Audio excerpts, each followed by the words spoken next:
এরকম খাস্তা কত সুন্দর হয়েছে দেখুন। তো নমস্কার বন্ধুরা, জ্যোতি চ্যানেলে তোমাদের স্বাগত।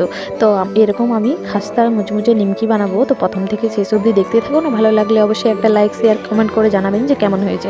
তো আমি এখানে 1 বাটি মতো ময়দা নিয়েছি, ময়দাটা ভালোভাবে চেলে নিয়েছি। তারপর দিয়ে দিলাম ওর মধ্যে স্বাদ মতো নুন, আর দিয়ে দিলাম 1 চামচ কালো জিরে। তারপর এটা ভালো করে মিক্স করে নিচ্ছি।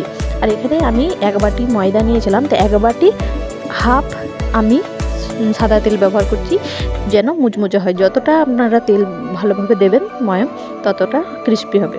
তো আমি এখানে আধ বাটিটা পুরোটাই দিয়ে দিলাম। তারপর খুব ভালোভাবে মিক্স করে নিচ্ছি শুকনোতেই।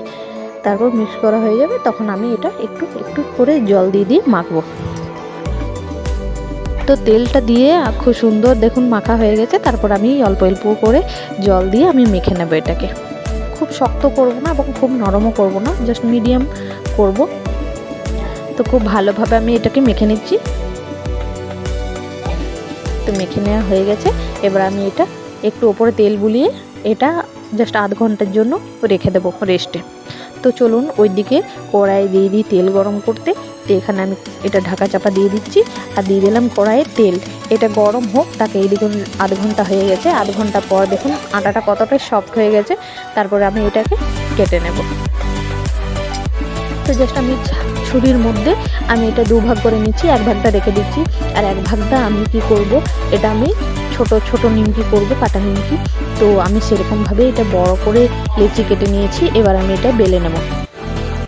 তো আমি বেশি করে ময়দা দিয়ে বেলছি, কারণ এটা তাহলে উঠতে খুব সহজেই মানে ছেড়ে যাবে। তো আমি ভালো করে বেলে নিচ্ছি গোল করে। আমার বেলা হয়ে গেছে। এবার আমি এটা চাকুর সাহায্যে কেটে নেব। এই দেখুন খুব মোটাও করিনি, খুব পাতলাও করিনি। দেখুন বন্ধুরা, দেখুন কতটা পাতলা করেছে আমি।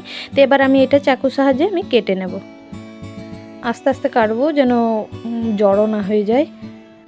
তো বন্ধুরা একটা কথা, আমার ক্যামেরা ধরতে কোনো কাউকে পাইনি, তো অবশ্যই আমি কোনো কাউকে পাইও না ক্যামেরা ধরতে।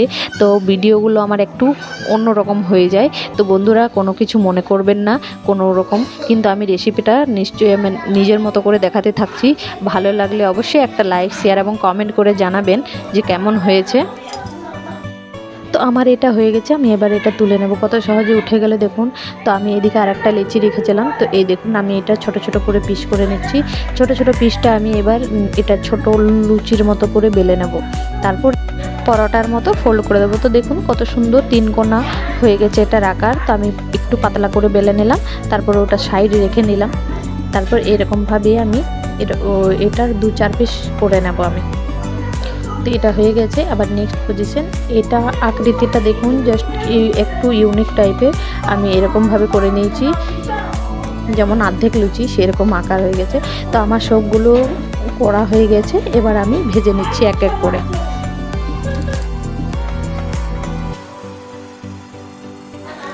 ভাজার টাইমে একটু খেয়াল করবেন, অনবরত নাড়তেই থাকবেন যেন খুব পুড়ে না যায়। আর কালারটা কত সুন্দর দেখুন হয়েছে। আমি নাড়তেই দেখুন কালারটা খুব সুন্দর হয়ে গেছে। এবার আমি ওটা উঠিয়ে নিলাম। এবার একই পদ্ধতিতে আমি সবগুলোই ভালোভাবে ভেজে নেব।